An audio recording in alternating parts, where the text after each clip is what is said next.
Sunan Kalijaga Yogyakarta, Universitas Ahmad Dahlan, ataupun peminat aljabar dari universitas lainnya yang kami hormati, serta segenap hadirin yang berbahagia. Sekali lagi kami ucapkan selamat datang kepada seluruh hadirin yang hadir di ruang virtual Zoom Meeting pada siang hari ini. Puji syukur senantiasa kita haturkan kehadiran Tuhan Yang Maha Esa yang telah memberikan limpahan rahmat dan hidayahnya, sehingga kita dapat bertemu pada siang hari ini, Sabtu 26 November 2022, dalam acara Aljabar Joint Seminar.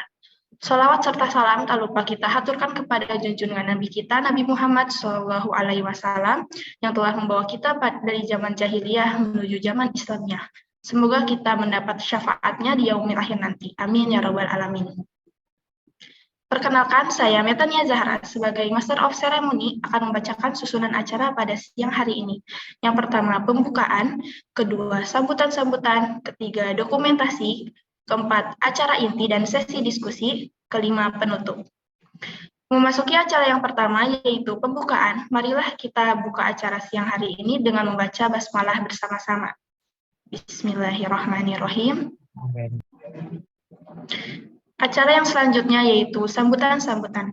Sambutan yang pertama akan disampaikan oleh Ketua Komunitas Peminat Aljabar, Bapak Dr. IGD Aditya Wisnuwardana MSI. Kepada Bapak Dr. IGD Aditya Wisnuwardana, kami persilahkan. Oke, tes 1, 2, 3, apakah suara saya terdengar dengan baik?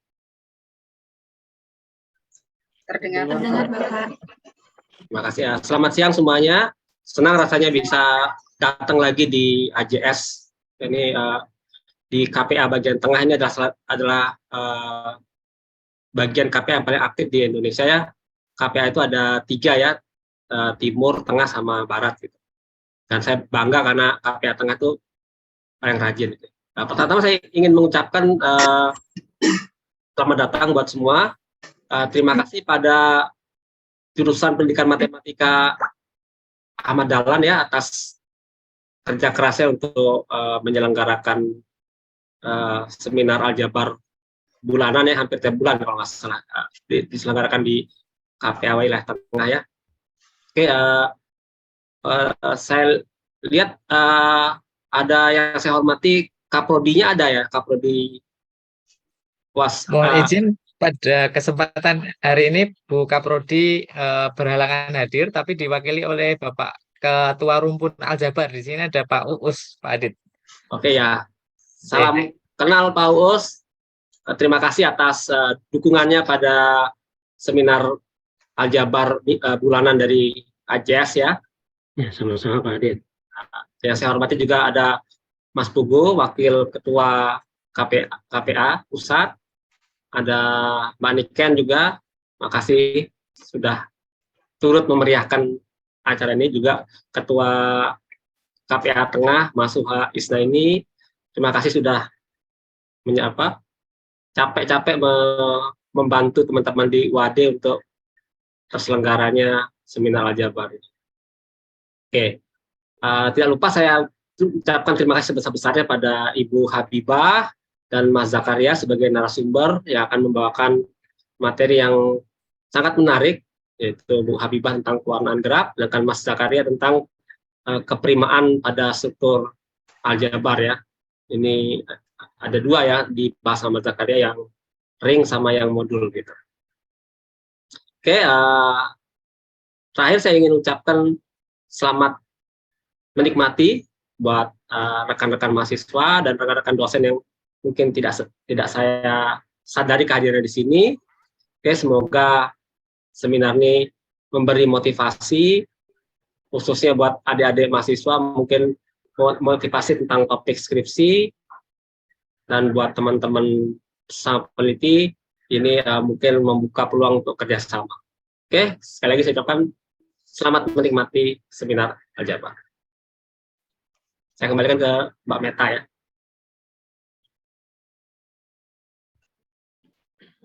Terima kasih Bapak Dr. IGD Aditya Wisnuwardana atas sambutan yang telah disampaikan. Sambutan yang kedua akan disampaikan oleh Kaprodi Pendidikan Matematika FKIP UAD atau yang mewakili sekaligus membuka acara pada siang hari ini. Kepada Bapak Dr. Andes Uus Kusdinar MPD, kami persilahkan. Terima kasih, Mbak Meta. Assalamualaikum warahmatullahi wabarakatuh. Waalaikumsalam. Waalaikumsalam warahmatullahi wabarakatuh. Selamat siang, Bapak Ibu. Ini kebetulan di tempat kami hujan ini ya. Saya tidak tahu di tempat Bapak Ibu yang lain. Tempat saya lagi hujan ini. Udah mendung sini, Bapak. Oh, mendung, ya. Jogja hujan ya, Pak Pugu. Nggak tahu, tapi Pak Pugu hujan nggak di sana? Masih cerah di sini, tapi Oh, bagian utara sudah mulai agak gelap-gelap. kota gede hujan. Terima kasih atas kehadirannya, khususnya kepada Bapak Aditya, atas nama KPA ya. Begitu juga Bapak Ibu yang lain.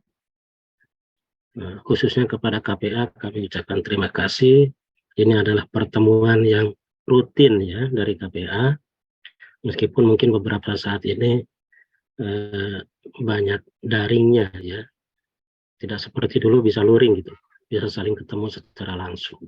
Mudah-mudahan di masa yang akan datang kita bisa ketemu langsung di darat begitu ya. Biasanya kan gantian kampus ya Pak Ibu, Pak Wahab, Pak Gugu. Begitu pula kami ucapkan terima kasih kepada Ibu Siti Habibah dan Pak Jakaria. Mudah-mudahan nanti materinya bisa lebih menambah lagi wawasan kita, khususnya saya ini bisa belajar banyak gitu ya dari Bapak Ibu pemateri, dan mudah-mudahan nanti diskusinya bisa lebih gayeng istilahnya, gitu. Menambah wawasan ilmu, khususnya kepada mahasiswa mungkin yang masih S1, bisa juga sebagai wawasan untuk nanti melanjutkan ya. Bapak Ibu yang kami hormati, tadi sudah disampaikan bahwa Kaprodi tidak bisa hadir karena ada kegiatan lain. Saya mungkin mewakili bersama Pak Puguh ini dari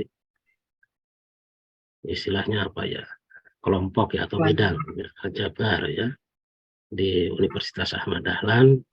Mudah-mudahan ini menjadi sarana yang bisa menambah wawasan, menambah uhuwah gitu ya di antara kita, dan bisa bermanfaat untuk kita semua. Saya kira supaya waktunya efektif, mungkin sambutan saya cukup, dan marilah Bapak Ibu semua kita buka join seminar ini dengan bacaan basmalah. Bismillahirrahmanirrahim. Saya kira begitu. Terima kasih. Mohon maaf bila ada kekurangan. Assalamualaikum warahmatullahi wabarakatuh. Waalaikumsalam. Terima kasih Bapak Dr. Andes Uus Kusdinar MPD atas sambutan yang telah disampaikan sekaligus membuka acara pada hari ini. Sebelum memasuki acara inti, silakan kepada para hadirin untuk mengaktifkan kamera Zoom karena akan memasuki sesi dokumentasi.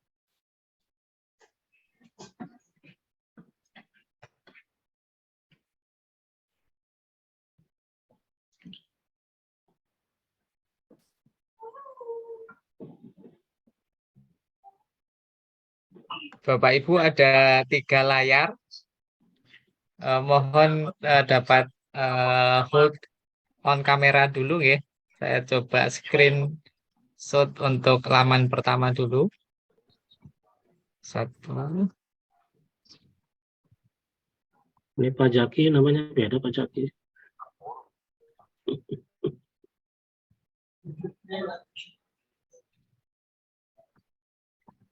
Kemudian halaman kedua.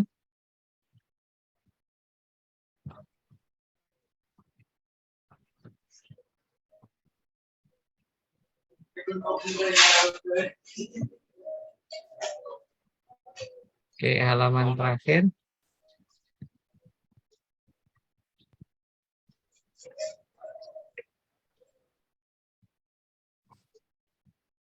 Oke, sudah Bapak Ibu, terima kasih banyak. Baik, terima kasih. Selanjutnya memasuki sesi acara inti. Untuk acara inti akan dipandu oleh Bapak UH Isnaini, PhD. Beliau merupakan dosen Departemen Matematika Universitas Gadjah Mada, sekaligus Wakil Ketua Komunitas Peminat Aljabar Bidang Pengabdian. Untuk mengefektifkan waktu, langsung saja saya serahkan kepada Bapak UH Isnaini, PhD. Saya persilahkan. Oke, terima kasih Mbak Mita. Jadi, Assalamualaikum warahmatullahi wabarakatuh. Selamat siang Bapak Ibu semuanya. Yang saya hormati Ketua Prodi Pendidikan Matematika UAD yang dalam hal ini diwakili dari Ketua Rumpun Aljabar Bapak Uus Kustinar. Yang saya hormati Bapak Adit selaku Ketua KPA dan juga Ketua Panitia. Terima kasih Pak Pugu sudah mempersiapkan hari ini. Dan juga narasumber pada hari ini Ibu Siti Habibah dan Mas Zakaria ya. Jadi saya ucapkan terima kasih untuk panitia yang mempercayakan jadi moderator untuk hari ini. Tidak perlu berlama-lama lagi nih. Jadi ini terlihat dari peserta juga sudah tidak sabar untuk mendengarkan. Jadi hari ini kita ada 2 pembicara yang saya lihat ini ya, dari profilnya luar biasa sekali ya. Khususnya yang pertama ada Ibu Siti Habibah MSc dari Universitas Diponegoro. Jadi saya lihat tadi dari background-nya analisis, terus juga suka aljabar. Nah itu kan sesuatu tersendiri ya. Salah satunya terkait dengan teori graf. Jadi nanti beliau akan menyampaikan terkait dengan graf bintang Sierpinski. Dan juga ada juga Mas Zakaria. Jadi Mas Zakaria ini kemarin sempat ditanyakan oleh Pak Adit ya, kok gelarnya sudah baru itu kan. Belakangnya ada MMat kan. Jadi freshly graduated dari Universitas Diponegoro ya. Yang akan berbicara terkait dengan konsep prima pada struktur ideal dan submodul. Nah, untuk presentasi ilmiah nanti akan dibagi menjadi 2 sesi. Jadi yang sesi pertama nanti adalah pemaparan dari Ibu Siti Habibah. Jadi ya kurang lebih nanti ini ya 30 menit. Jadi nanti kalau misalkan Bapak Ibu dan adik-adik semuanya peserta AJS pada kesempatan hari ini ada yang ingin bertanya, misalkan ingin bertanya ketika presentasi dilangsungkan itu bisa menuliskan di kolom chat. Ini saya ingatkan dari awal. Karena barangkali kan nanti ada yang ingin bertanya terus takut kelupaan kan. Jadi silahkan bisa menuliskan di kolom chat. Atau nanti di akhir dari presentasi itu bisa juga untuk menghidupkan mikrofon setelah saya persilahkan tentunya. Supaya tidak ini ya. Karena biasanya kan ini banyak yang antusias lah untuk bertanya kan. Jadi nanti bisa ya coba kita ini ya untuk yang pertanyaan langsungnya. Dan yang sesi kedua kurang lebih sama, nanti ada sekitar 30 menit untuk presentasi ilmiah dan dilanjutkan tanya jawab. Jadi tidak perlu berlama-lama lagi, mungkin bisa kita mulai untuk Ibu Habibah, apakah sudah siap? Ya, insya Allah. Oke, matur nuwun, monggo Bu Habibah. Baik, terima kasih Pak Uha. Bismillahirrahmanirrahim. Assalamualaikum warahmatullahi wabarakatuh. Waalaikumsalam warahmatullahi wabarakatuh. Yang terhormat Bapak Dr. IGD Aditya Wisnuwardana selaku Ketua KPA Pusat. Yang kami hormati Ketua Program Studi Pendidikan Matematika UAD yang mungkin dalam hal ini diwakili oleh Bapak Uus Kustinar. Yang kami hormati juga Pak UH selaku Wakil Ketua KPA dan juga Ketua KPA di wilayah Tengah. Yang kami hormati juga Pak Puguh beserta tim yang siang hari ini menjadi tuan rumah menjadi panitia untuk kegiatan AJS ini. Dan yang kami hormati Bapak Ibu dosen yang hadir pada siang hari ini, teman-teman mahasiswa dari berbagai universitas tadi, yang saya lupa apa saja yang terlibat di dalam KPA wilayah Tengah ini. Baik, alhamdulillahirabbil alamin. puji syukur kehadirat Allah Subhanahu wa taala karena alhamdulillah sampai hari ini saya masih diperjalankan, diberikan kesempatan yang sampai hari ini, detik ini saya nggak percaya. Saya sampai kemarin sama Pak Pugu, beneran saya Pak nggak salah, saya bilang gitu, nggak salah milih saya bukan Aljabar. Itu saya kalau kemarin pas ke Lombok, nah mungkin karena sebenarnya harusnya saya online, tapi karena saya hadir kemudian diikutkan di kegiatan presentasi di kelas bareng-bareng dengan para pencinta Aljabar. Kalau saya sukanya ke pencinta Aljabar di sini, itu saya merasa seperti masuk hutan belantara, jujur saja. Aduh ya Allah, ini apa kalau pada saat ada yang presentasi Pak Bubu kemarin presentasi itu apa, saya sampai bingung, opo iki sampai Mbak Dian saya tanya, iku opo Mbak, aku nggak mudeng gitu. Nah tapi semoga kehadiran saya hari ini memang bukan kebetulan, memang Allah izinkan saya di sini untuk memberi warna, insya Allah memberi warna di kegiatan AJS ini, seperti kata Pak Bubu tadi, memberi warna ya, karena nanti PPT saya banyak warnanya, mungkin jarang teoremanya ya, tidak banyak teorema dan lemanya ya. Jadi mungkin di sini Bapak Ibu nanti saya tegaskanlah dari sini, bukan pertanyaan yang saya harapkan, tapi saya inginnya nanti ada ide, ada saran, ada masukan, ada ajakan gitu ya. Nanti mungkin itu bisa loh Bu dibawa ke struktur Aljabar, itu bisa loh Bu dijadikan mungkin grup atau apa, mungkin itu saya butuh itu ini. Jadi saya di sini mungkin tidak banyak materinya, jadi mungkin saya akan banyak cerita tentang perjalanan. Kalau ngomong cinta, saya ngomong perjalanan cinta saya ini, kalau bisa dikatakan seperti itu Bapak Ibu. Sebentar. Oke, saya buka dulu.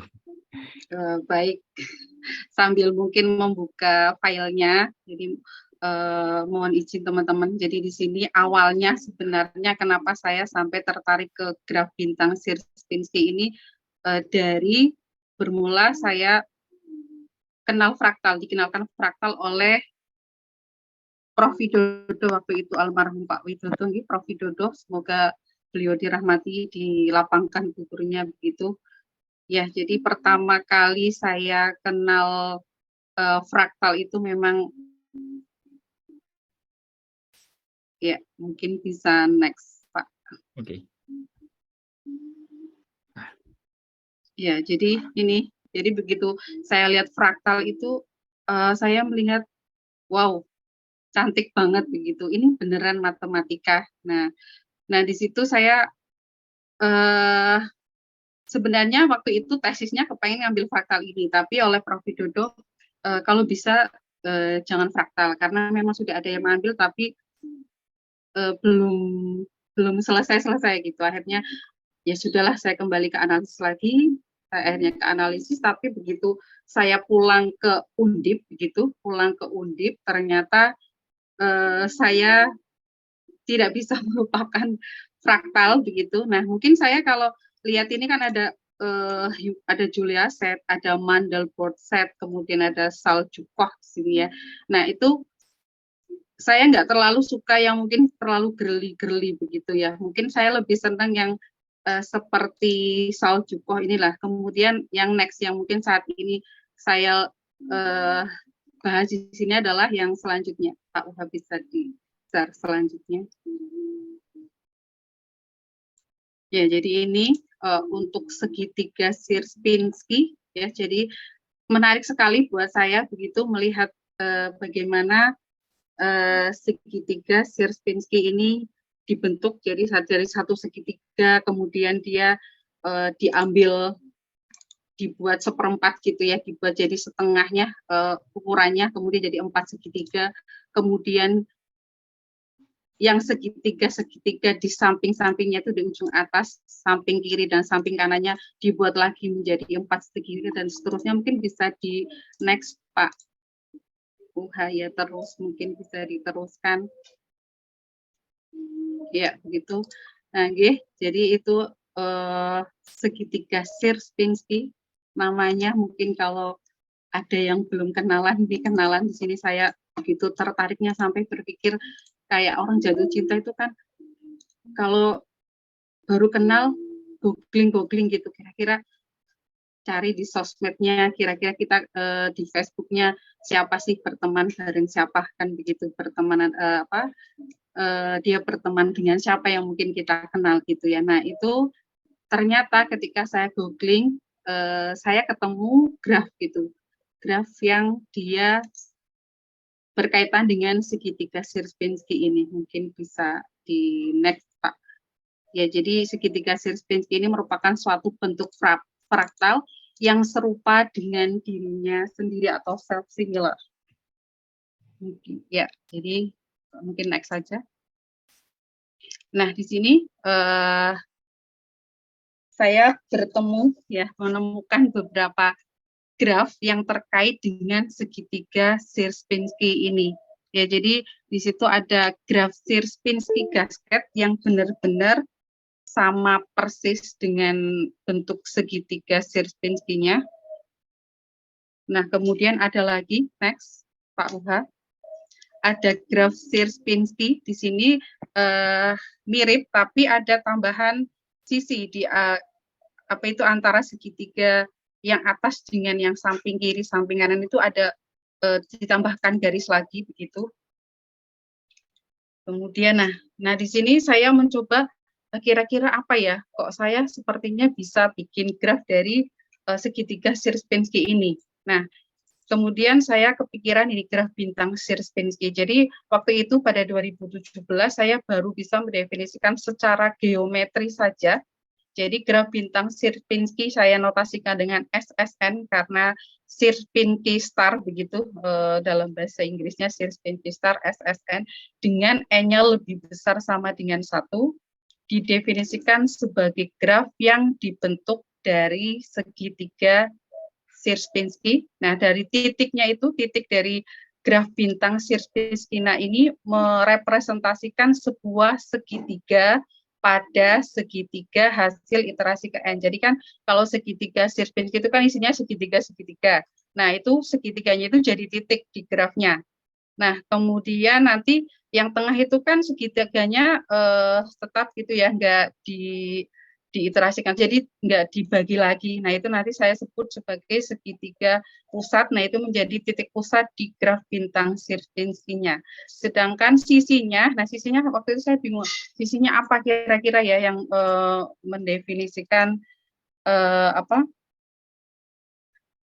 mendefinisikan sisinya jadi apa begitu. Nah, ini akhirnya saya ambil sisi persekutuan dari dua segitiga. Ya, jadi sisi persekutuan dari dua segitiga dalam segitiga Sierpinski. Saya sebutnya persekutuan begitu. Nah, kemudian saya namakan graf bintang Sierpinski karena bentuknya itu bentuk dasarnya adalah graf bintang. Graf bintang untuk C3 begitu ya, yang sisinya ada 3. Oke, mungkin bisa next Pak Uhan. Jadi saya konstruksinya seperti ini. Jadi untuk N sama dengan 1 hanya sebuah segitiga. Di sini hanya merepresentasikan sebuah titik saja begitu. Ini saya sebut dengan SS1. Jadi jumlah titiknya 1, tidak jumlah sisinya 0. Kemudian untuk N sama dengan 2. Nah, ini di sini ada 4 segitiga. Jadi jangan menganggap nanti yang besar itu jadi segitiga besar juga dihitung enggak ya. Jadi itu yang kecil-kecil saja. Jadi ada 4 segitiga. Jadi nanti ada 4 titik begitu, ada 4 titik.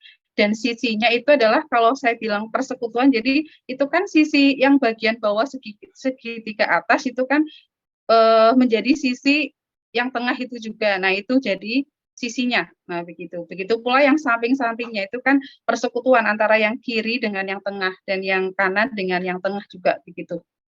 Nah, itu. Kemudian next. Untuk N sama dengan 3 pun sama. Di sini ada 13 titik ya, ada 13 segitiga. Ya, jadi titik pusatnya di situ ada 4, berarti yang pusat yang tengah, kemudian yang atas, yang samping kiri, yang samping kanan begitu. Nah, itu kemudian sisinya, jadi sisinya sama, jadi yang sisi segitiga yang atas itu, yang atas 2 atas itu, yang bagian atas itu kan dia bersekutu dengan sisi segitiga yang tengah-tengah itu yang besar itu ya. Jadi ya yang bawahnya Pak Muha, yang bawah. Nah, nah itu segitiga itu kan nanti sisi bagian atasnya menjadi sisi segitiga atasnya itu ya, yang dua atasnya itu jadi bersekutu. Nah, itu jadi intinya itu jadi sisinya nanti jadi menghubungkan seakan-akan kayak menghubungkan segitiganya itu. Itu kemudian next mungkin dari N sama dengan 4. Di sini ada berapa titik? 13 kali 3 ditambah 1. Ada 40 titik di sini. Ada 40 titik. Nah, kemudian sisinya itu berapa ya? Saya lupa ya. Jadi di situ intinya kali 3 tambah 1. Kalau titiknya kali 3 tambah 1. Tuh, kemudian kalau sisinya itu kan awalnya 3, kemudian kalikan 3 tambah 6, kemudian kalikan 3 tambah 12, kalikan 3 lagi tambah 24, kalau nggak salah seperti itu, dan seterusnya. Ini untuk yang N sama dengan 5. Ini gambarnya seperti ini, jadi saya mau gambar lebih besar lagi itu, wah karena saya gambarnya pakai Word, jadi lumayan ribet begitu. Jadi akhirnya saya hanya sampai 5 saja. Oke, next mungkin Pak Uha. Nah, ini boleh diteruskan.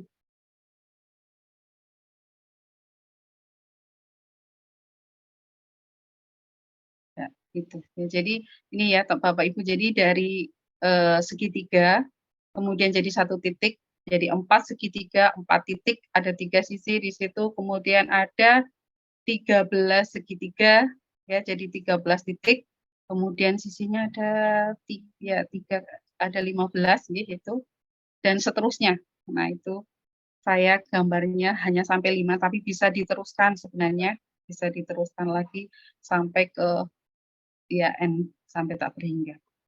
Nah, ini kemudian saya rumuskan, jujur saya mendapatkan rumus ini sampai berhari-hari mungkin Bapak Ibu, karena ini saya kan kenalnya deret geometri sama deret aritmatika begitu. Nah, ini deret aritmatika bukan, deret geometri juga bukan. Itu gimana sampai saya itu sampai tiap hari itu berlembar-lembar kertas itu buat coret-coret, buat cari rumusnya, sampai mbaknya yang di rumah itu kan datangnya pagi, nanti pulang sore datang lagi tuh sampai ngomong, ibu dari tadi tuh masih mengerjakan itu titik-titik sama garis-garis. Iya mbak, mbak jenengan nyetrika wae, saya yang tak mikir ini, saya sampai gitu akhirnya. Nah ini sampai kayak hampir menyerah, ya bener nggak ketemu nggak ya. Nah ya biasanya begitu, ketika hampir menyerah ternyata pada akhirnya ketemu. Ya kelihatannya sepele teman-teman, mungkin yang Bapak Ibu lihat, teman-teman lihat ya memang seperti itu kalau dimasukkan ketemu angka itu. Tapi saya untuk mendapatkan ini jujur saya luar biasa begitu usahanya. Oke, next Pak Uha. Nah, di sini ya ini untuk sebenarnya 2017 saya salah ngetiknya, memang 2016 seminarnya waktu itu, tapi terbitnya 2017. Di sini saya jadikan proposisi. Nah, kemudian ya nggak apa-apa ini, tahun 2021 saya baru mendefinisikan secara saya buat definisinya begitu. Jadi saya buat namanya untuk setiap titiknya, saya sebenarnya mau coret-coret, tapi bisa nggak ya? Nggak bisa mungkin ya Pak. Ya.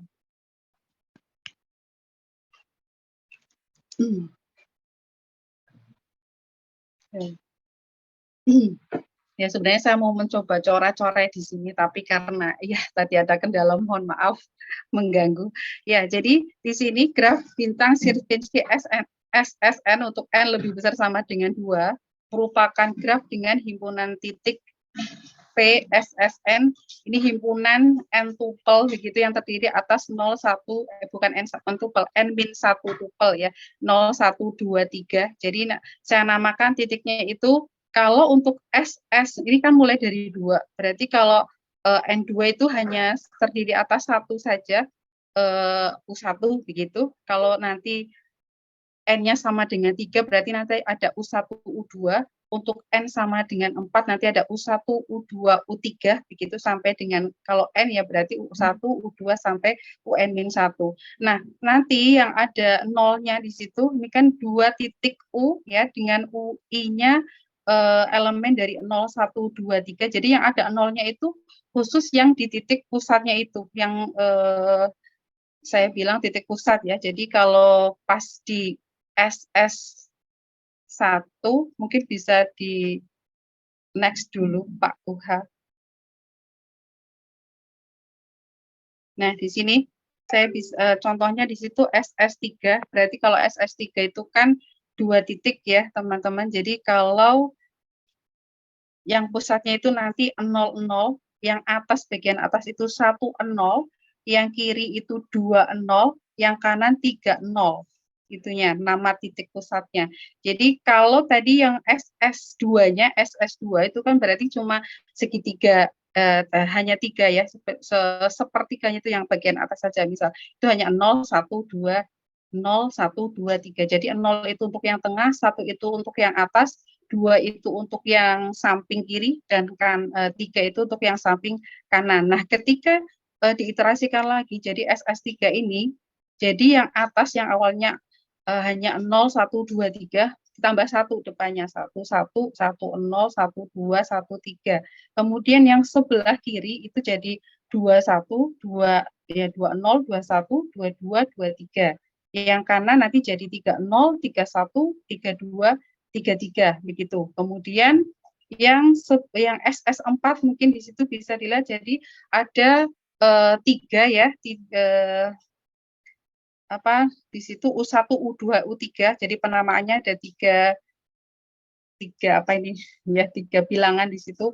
Kalau yang pusatnya nanti 0, 0, 0, nah yang atasnya tadi yang awalnya ini kan jadi 00 yang di SS3, jadi 1, 0, 0 begitu. Kalau di sebelah kiri nanti yang bagian kiri jadi 2, 0, 0, yang sebelah kanan jadi 3, 0, 0. Kan bentuknya itu identik ya, identik, cuma ditaruh di atas, kiri, kanan begitu. Nah, jadi kalau yang atas tambah 1, yang kiri tambah 2, yang kanan ditambahkan dengan 3 itu, depannya seperti itu. Ya, jadi dan kita lihat di sini yang titik yang dia tidak memuat 0 ya, misal 11, 12, 13 itu dia hanya terhubung kepada titik yang ada nolnya. Jadi yang tidak ada nolnya tidak saling terhubung. Jadi dia hanya terhubung kepada titik yang ada nolnya itu. Ya, seperti nah, contohnya mungkin di situ ya, kita lihat yang 100 itu terhubung ke 112, 113 gitu ya. Jadi dan antara titik yang akhirannya 0 dia tidak terhubung ke yang sama-sama 0 begitu, yang sama-sama ada bilangan nolnya di situ. Jadi kita lihat rumusannya itu seperti di definisi yang tadi. Mungkin bisa kembali dulu Pak Uha. Mohon maaf jadi ya, jadi di situ 2 titik U, 2 titik U dan V, maksudnya U-nya itu yang ada nolnya, P-nya itu yang tidak ada nolnya, 1, 2, 3 begitu, dikatakan bertetangga jika terdapat K-nya 1, 2, sampai N-1, sedemikian sehingga UI-nya sama dengan 0, jadi UI-nya itu ya UI-nya sama dengan 0 untuk I dari K sampai N-1, kemudian UI-nya akan sama dengan VI, jadi yang depannya, digit depannya itu sama dari UI dan VI-nya dari 1 sampai dengan K-1 ya, sedangkan K sampai dengan N-1 itu nanti berbeda begitu ya. Nah, VI tidak sama dengan VK, jadi VI-nya nanti tidak akan sama dengan VK, untuk I-nya sama dengan K plus 1, K plus 2, N-1 begitu. Jadi nanti ya mungkin bisa ke berikutnya lagi. Nah, ini contohnya di sini mungkin yang di SS4 agak lebih jelas ya. Jadi misal saya mengambil K-nya sama dengan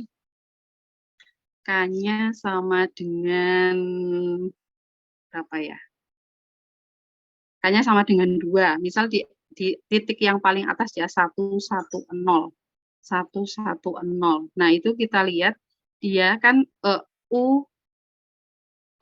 U3-nya kan di situ 0.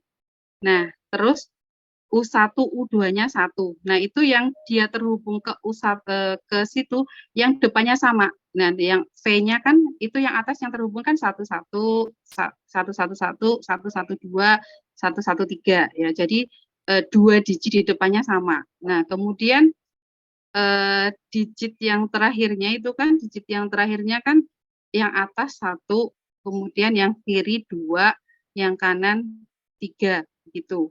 Jadi dia nanti juga dia berbeda dengan apa tadi, VK ya, VI tidak sama dengan VK-nya begitu. Itu ya, mungkin contohnya seperti itu, mungkin next. Nah, ini yang sudah saya kerjakan, jadi untuk pewarnaan pada graf bintang Sierpinski, jadi saya sudah mengerjakan yang titik dan sisi di tahun 2017 itu, kemudian total di tahun 2021. Mungkin bisa next, Pak Uha, ini untuk pewarnaan titiknya.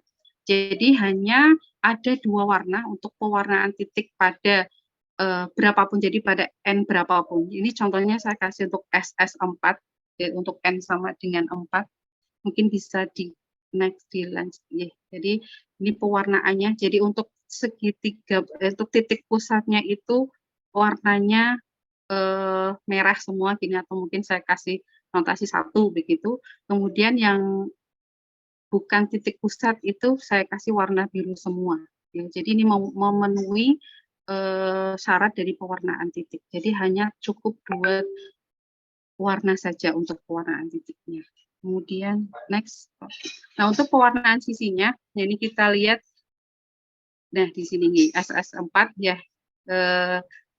Dilihat dari di situ yang derajat tertingginya. Jadi kalau saya ini di SS4 titik dengan derajat tertingginya kan di titik pusat itu ada 1, 2, 3, ada 12 nih, ada 12 sisi yang menghubungi yang adjacent dengan yang insiden dengan titik pusatnya itu. Jadi di sini nanti mengikuti ini titik pusatnya. Jadi kalau di SS2 berarti kan hanya ada tiga sisi ya, misal kita ambil yang paling atas itu kan mewakili SS2, jadi ada tiga warna begitu. Kalau SS3 berarti ya yang bagian atas tapi sampai bawah itu ya Pak. Ya, nah itu ada 6, berarti nanti ada 6 warna. Nah, kemudian SS4 ini ya itu ya, jadi sisi yang menghubungkan titik pusatnya. Ya, ada 12 dan seterusnya. Jadi merupakan apa ini namanya? Ya, derajat tertingginya. Derajat tertinggi dari titiknya. Sama dengan ini. Nah, untuk pewarnaan total sendiri, ini saya kerjakan di tahun 2021 kemarin. Ini saya mengambil contohnya adalah SS3. Jadi, oke, ini titiknya nanti sama ya, 0123. Nya 0123, tetapi di sisinya mungkin di sini mengikuti dari yaitu derajat tertingginya. Jadi di sini karena SS3, nah derajat tertingginya kan di situ 6 ya. Jadi ada 6, nanti ada 6 warna, 1, 2, 3, 4, 5, 6 begitu. Kalau yang SS2 ya berarti ada 3 warna karena derajat tertingginya adalah 3 begitu, dan seterusnya nanti kalau SS4 berarti ada 12. Ada 12 warna. Oke. Ya, jadi ini adalah teorema yang saya hasilkan waktu itu di 2016. Jadi untuk setiap N lebih besar sama dengan 2, ini adalah bilangan kromatiknya, untuk pewarnaan titiknya adalah 2, sedangkan untuk pewarnaan sisinya, untuk setiap N lebih besar sama dengan 2, bilangan kromatiknya di sini adalah 3 dikalikan 2 pangkat N-2. Ini merupakan derajat tertingginya tadi ya. Kemudian selanjutnya untuk pewarnaan totalnya di situ, ya, jadi untuk SN, untuk N-nya sama dengan 1, itu 1, ya karena hanya ada 1 titik. Kemudian untuk N lebih besar sama dengan 2 itu 3 kali 2 pangkat N-2 plus 1. Jadi angka-angka ini teman-teman mungkin terlihat sederhana, tapi saya butuh waktu untuk mendapatkannya cukup lama begitu. Oke, kemudian yang kemarin ini saya presentasikan di Lombok, ini belum jadi papernya, tapi sudah mulai saya buat begitu. Ini adalah himpunan dan bilangan dominasi pada SS. Ya, saya mulai dari, kalau SS1 kan hanya titik, ya udah 1 gitu ya. Kalau SS2 di sini ada 1 ya, karena yang 0 itu yang tengah ya, yang 0 itu sudah mendominasi ketiga titik yang lainnya. Ya. Nah, jadi bilangan dominasinya di sini adalah 1 karena hanya ada 1 titik yang mendominasi titik yang lainnya. Oke, nah itu 1. Kemudian ini untuk yang SS3 ini juga sama, bilangan dominasinya itu hanya ada yang titik-titik yang di tengah saja, teman-teman. Jadi saya sebenarnya nggak harus yang titik yang di tengah ya, titik pusatnya, tapi saya pilih karena kayaknya lebih mudah untuk memberikan himpunannya gitu ya, memberikan himpunannya jangan memberikan nama yang khusus yang 00 saja begitu. Walaupun tidak menutup kemungkinan himpunannya tidak harus itu ya. Jadi saya pilih titik tengah, mungkin bisa diklik lagi Pak Uha. Ya, itu jadi ya jadi itu adalah yang merah itu adalah titik dominasinya. Jadi misal yang tengah itu kan titik yang pusat yang tengah yang 00 itu kan dia mendominasi 12, 13, 31, 32, 23, 21 ya. Nah, kemudian yang titik yang 10 dia mendominasi 11, yang 20 mendominasi 22 dan yang 30 mendominasi 33. Jadi di sini jumlah titik minimal yang mendominasinya atau himpunan dominasi minimalnya di sini adalah ada 4 titik. Jadi next di SS4 pun kita bisa menemukan himpunan dominasinya yang yaitu titik-titik pusatnya sama seperti tadi. Mungkin bisa diklik lagi. Nah, jadi yang merah-merah itu yang pusat-pusatnya.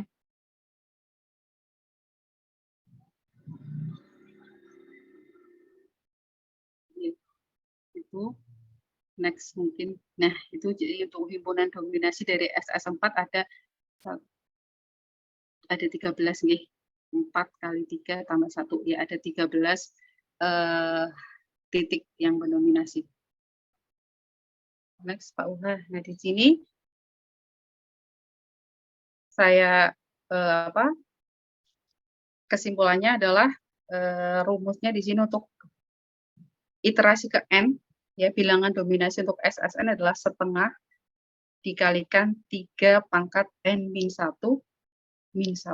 Ya, jadi intinya yang titik-titik pusatnya saja begitu.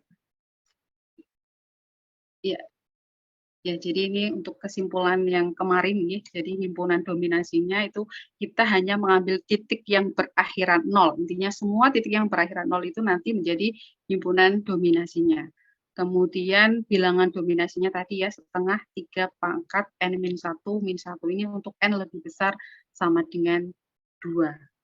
Itu Pak Hua. Oke, mungkin dari saya terima kasih sekali. Mungkin sebenarnya saya ada lagi, saya buat kayak batik itu kok malah keren gitu. Nah, ke depannya saya kepenginnya berkolaborasi di sini dengan kemarin siapa ya yang dari Aljabar bikin batik begitu. Itu saja mungkin Pak Uha, terima kasih. Mohon maaf atas ketidaknyamanannya. Terima kasih Bu Habibah. Jadi kita berikan aplaus secara virtual terlebih dahulu ya untuk Bu Habibah ya. Bisa menggunakan reaction. Oke. Mohon maaf kalau ya saya pakai HP ini Pak. Saya pindah aja lagi. Iya, tidak apa-apa Bu. Oke, jadi silakan kalau misalkan ada yang ingin ini ya untuk bertanya. Kalau saya sendiri tadi itu ini sih agak apa penasarannya ini Bu. Jadi kalau untuk menggambar tadi kan Bu Habibah menyampaikan pakai MS Word nih. Iya, Oh, kalau iya googling pakai. itu ya. Jadi saya pernah ini ada satu website. Saya coba ini sih iseng apa lewat Google tuh kan. Nah, itu Iya. terus bisa ternyata ada website tinggal masukin ininya saja. Matrix adjacency-nya. Jadi matriks keterhubungannya itu yang Iya. pertama terhubung sama mana saja gitu kan. Nah, nanti muncul ini gambarnya dan gambarnya itu lumayan rapi gitu kan. Nah, Lah ya, saya nggak itu bisa rapi karena pakainya Word. Nanti apa namanya Pak? saya juga lupa soalnya waktu itu Ya nanti bisa. cuma dari langsung ini apa Google kan. Siap, Nah, siap, nanti siap. ya nanti mungkin saya coba ini cari lagi. Tapi Iya, harusnya iya. mudah kok itu. Iya. Kenapa Pak? Enggak, maksudnya harusnya kata kuncinya relatif mudah. Karena kan Oh ya, ya, gitu. graf ya intinya menggambar graf menggunakan Gambar keras ini, gitu ya. matriks adjacency. Itu Siap, siap. menarik. Dan menarik sekali ya kalau dari sisi ininya ya. Ini karena belum ada pertanyaan ya. Kalau misalkan ada yang ingin bertanya silahkan ini ya. Kalau misalkan apa bertanya langsung bisa raise hand. Oh ya, ada Pak Adit, silahkan. Pak Adit. Oke, terima kasih Mas Suha. Ini Bu Habibah ini kan motivasinya dari fraktal gitu. Mungkin Ya, pertanyaan-tanya aja saya apa selain dari segitiga Zariski ini mungkin ada motivasi mungkin ada apa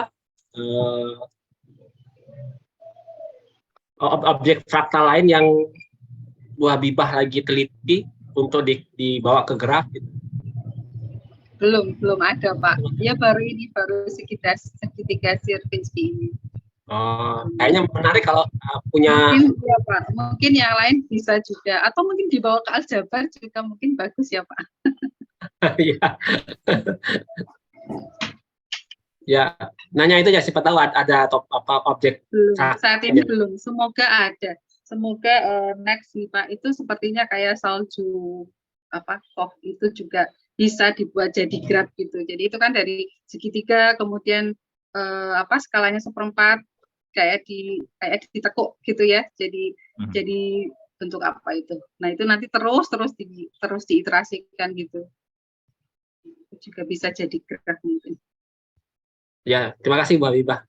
Iya, terima kasih Pak Adit. Ya, terima kasih Pak Adit. Jadi motivasinya menarik sekali soalnya dari awalnya kan gambar kan, terus diterjemahkan jadi graf yang gambar yang lain kan. Ya, imajinasinya agak liar.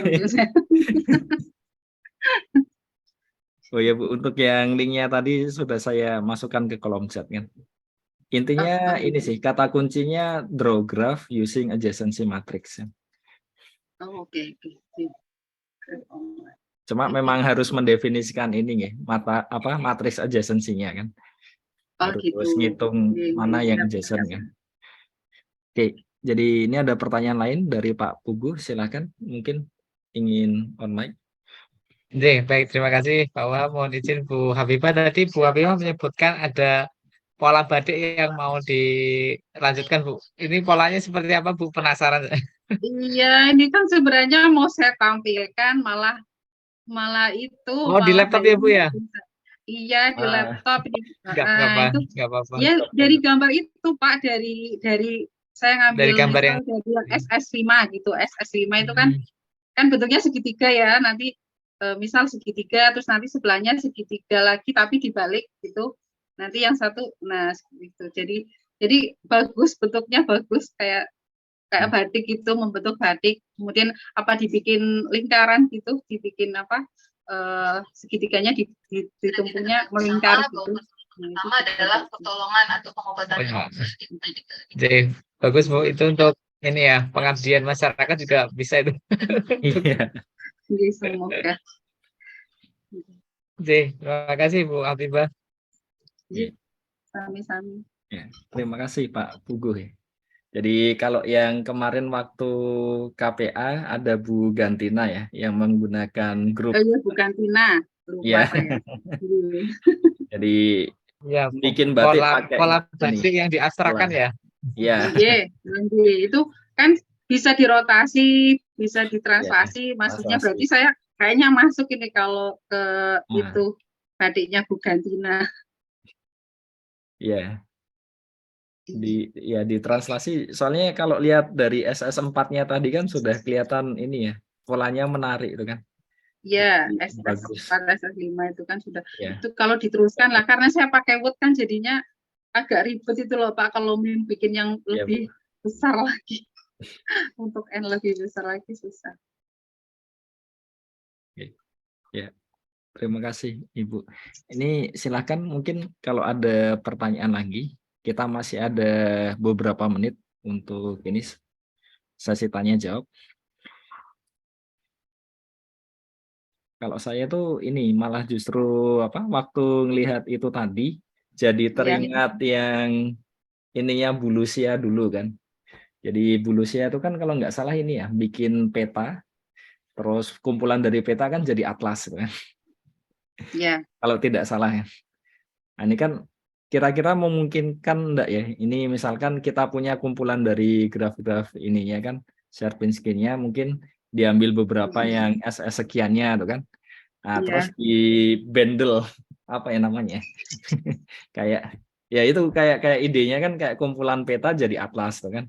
Ada pengikatnya lah. Nah, itu yang dikerjakan Bu Lucia dulu, seingat saya. Oh, di sini ada Bu Lucia juga ya. Nah, itu mungkin graf buku itu, Lucia graf buku. Ya Pak Tuhan. Saya graf buku. Cuma kepikiran juga itu kepikiran juga yang punya Bu Habibah itu nanti kalau dikembalikan ke segitiganya gitu kan nanti jadi warnanya jadi bisa berbeda-beda. Kalau itu kan tadi di grafnya kemudian dikembalikan ke segitiganya gitu. Iya, betul. Kemarin juga sama Bu Habibah ngerjakan yang itu yang pelabelannya di graf bintang Sierpinski-nya. Cuma kita baru sampai ke S5 juga ya Bu Habibah ya? Iya, N sama dengan SS5. Ya, pelabelannya Bu Lucy tapi grafnya graf bintang Sierpinski. Jadi kita kolaborasi. Iya, kemarin sampai Pak Kadep itu Bu Lucy, Bu Habibah pindah aja bareng Bu Lucy katanya nggak apa-apa. Beneran nggak apa-apa Pak, iya nggak apa-apa. Ruangannya request disebelahkan gitu kan. Nanti jangan-jangan di kampus dari pagi sampai sore Bu. Iya, ngutek-ngutek itu Pak. Enggak ngutek-ngutek Pak, kita makan-makan kalau di kampus Pak. Ini grup makan-makan ini bertiga ini Pak. Ini kan nggak mau kalah ini. Ya itu Bu Habibah itu bukannya sebelahan tapi sukanya datangi ruangannya Bu Lucy terus makan bareng. Iya betul. Kalau ada pengumuman makan-makan itu saya Pak nanti di kampus. Matur nuwun. Ya mungkin ini satu kesempatan terakhir misalkan ada yang ingin bertanya dipersilahkan. Atau mungkin ada yang ingin menyampaikan. Iya, ngajak join aja, nggak usah bertanya, yang ngajak join saya siap deh. Soalnya kalau ngajak makan nggak bisa Bu, harus di rumah masing-masing kan. Iya. Ya sepertinya sudah sudah semua. Jadi kita ucapkan ya terakhir nih ada satu. Ya silakan Mas atau Pak ini, Pak Supriyadi Kurniawan. Janjinya terakhir soalnya. Iya, silakan. Oke, Bu izin bertanya, Bu. Iya, Pak Supriyadi. Kan terkait tentang yang kita bahas itu tentang graf kan ya. Iya. Saya tuh pernah membaca tentang artikel cloud computing yang dia tuh ternyata memanfaatkan teori graf. Apakah itu benar atau gimana, Bu? Kalau misalnya benar, implementasinya seperti apa gitu? Oh, saya malah kurang paham kalau itu Pak Supriyadi. Jujur saya ini karena senang graf tapi nggak tahu komputasinya, makanya saya pakainya Word itu. Mohon malah kalau ada info saya diberitahu Pak Supriyadi kalau memang ada. Oke, baik, Bu. Nggih, nggih. Mohon maaf. Harusnya sih bisa nggih. Iya. Iya, oke. Apakah sudah? Kalau lihat Jadi dari mungkin internet sebenarnya cukup banyak sih itu yang iya membahas sih, misal cloud itu computing. jaringan komputer Iya. gitu kan, saya pikirnya mungkin servernya gitu. Iya, servernya dimodelkan pakai graph karena kan sudah tidak Dimodelkan terbatas pakai oleh graph. lokasi lagi ya. Nah, iya. Oke, sepertinya bisa kita akhiri untuk sesi yang pertama. Kita berikan applause lagi untuk Bu Habibah.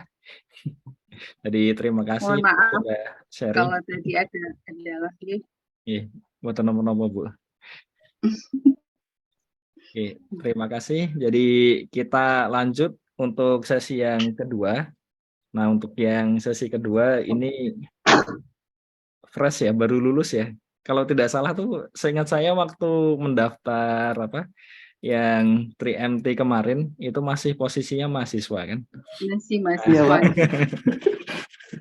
Jadi juara 2 3MT KPA Tengah ya. Mas Zakaria B. Ikhtiar MMAT.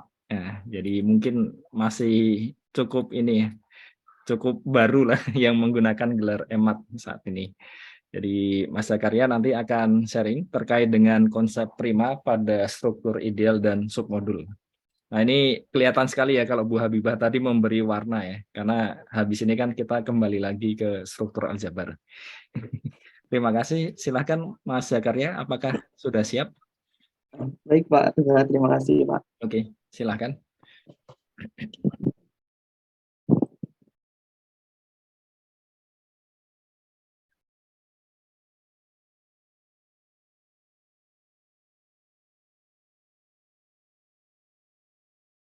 Mohon maaf, apakah layar saya sudah muncul Pak? Sudah. Sudah. Terima kasih. Assalamualaikum warahmatullahi wabarakatuh. Waalaikumsalam warahmatullahi Siang wabarakatuh. semua.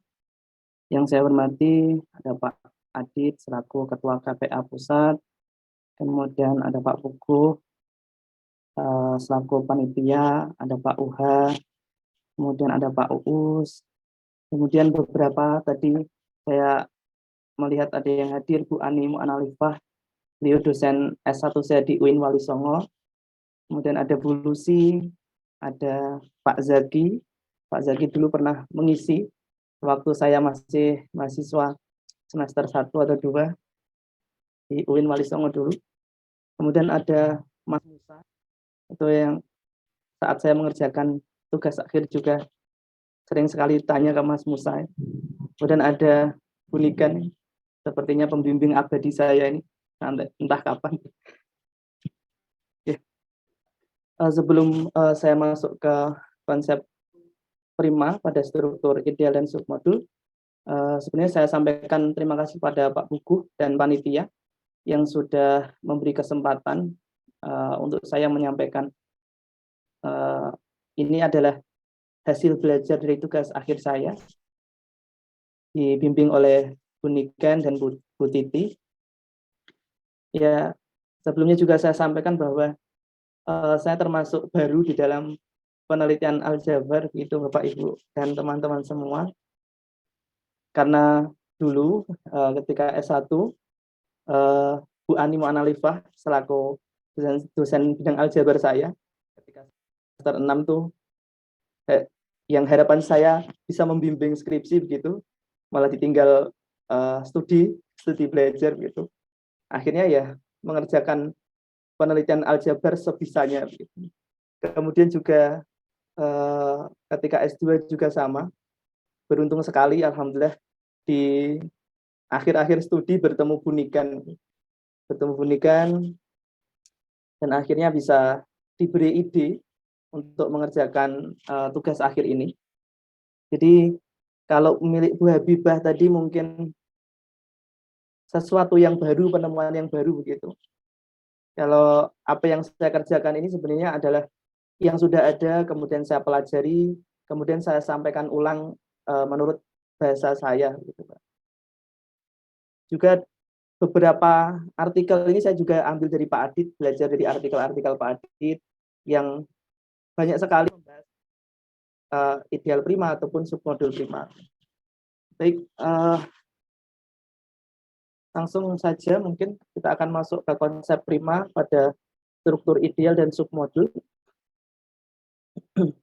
Nanti kita beberapa yang akan dibahas adalah tentang pendahuluan ideal prima, kemudian baru masuk submodul prima dan perkembangan penelitiannya.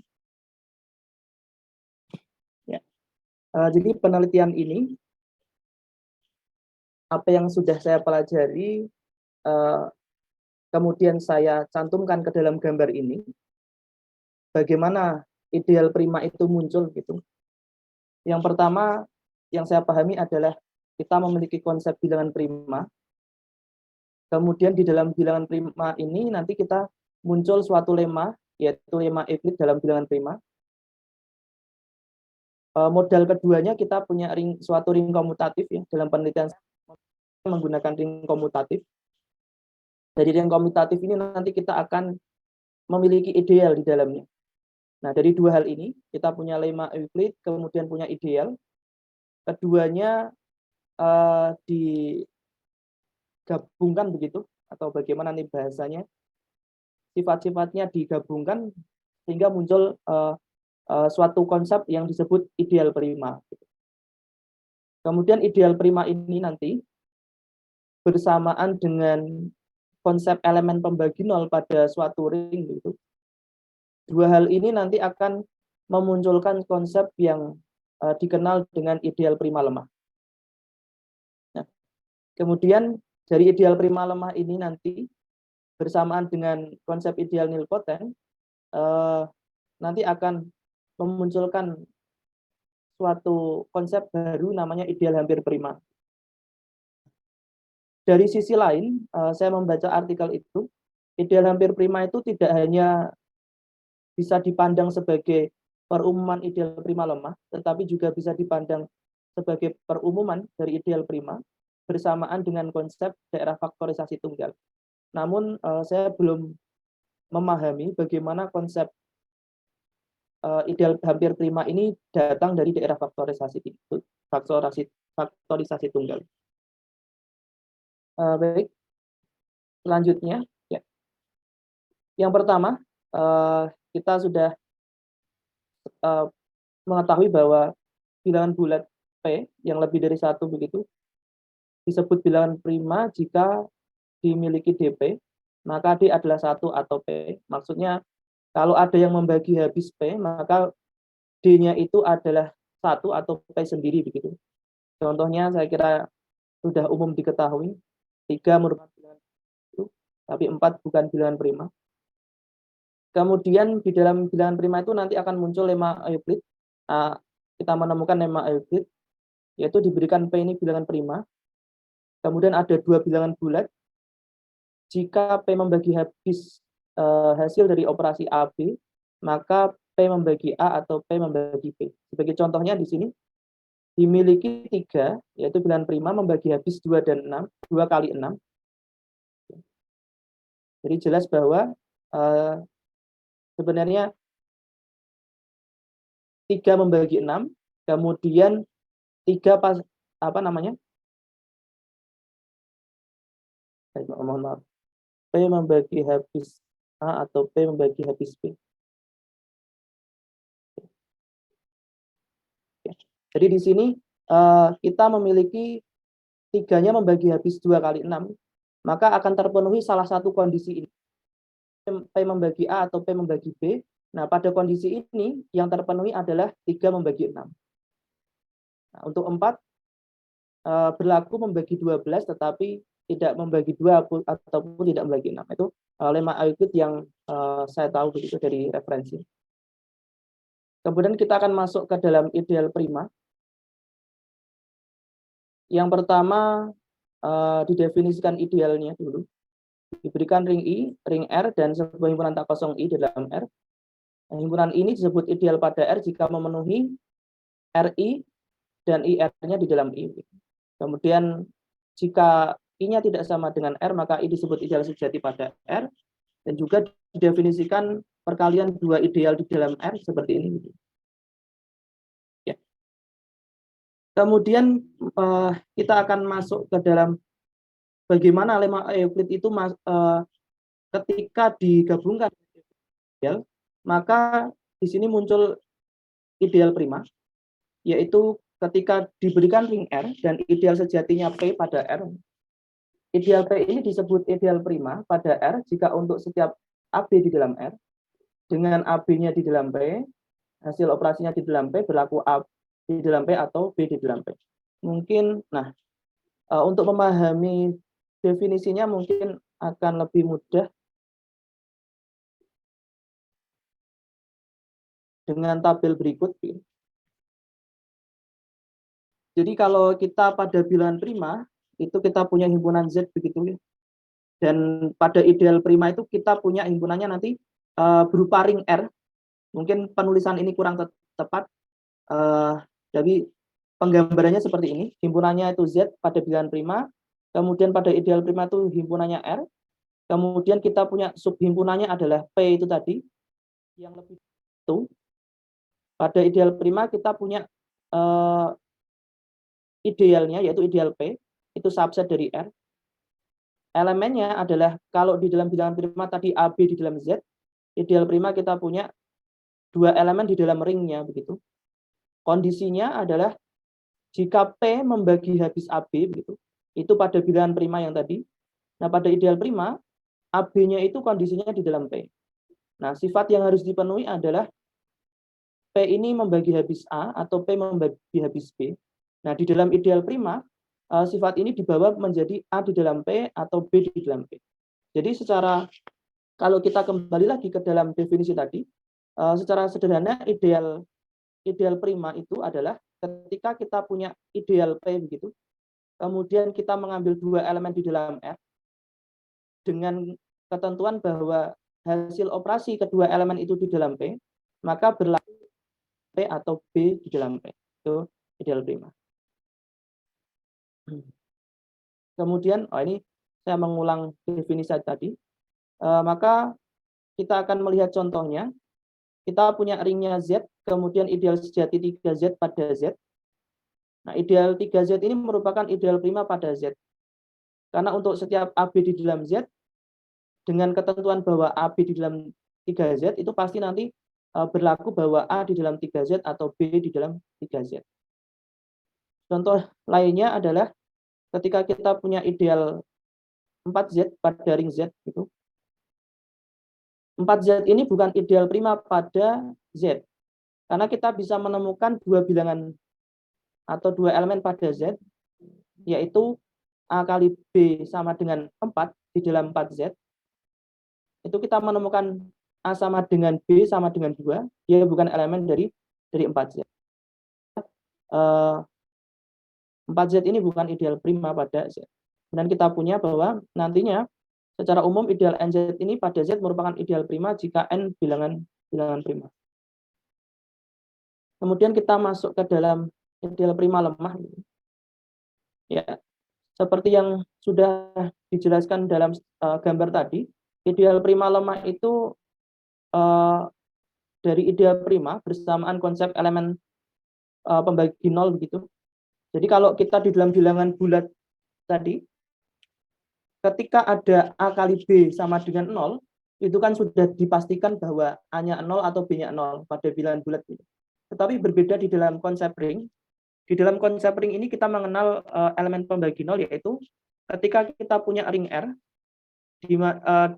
kemudian kita mengambil suatu elemen A yang bukan 0 di dalam R itu, maka elemen A ini pada R jika ada suatu elemen lain B yang dia juga tidak 0 di dalam R, tetapi hasil operasinya itu adalah elemen 0. Gitu ya. Itu adalah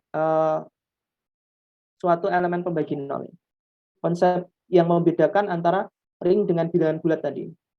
Ya, sehingga kalau kita masukkan ke dalam tabel, tadi kita punya himpunannya Z, kemudian ini R gitu. Subhimpunannya masih sama, elemennya masih sama, kondisinya, oke.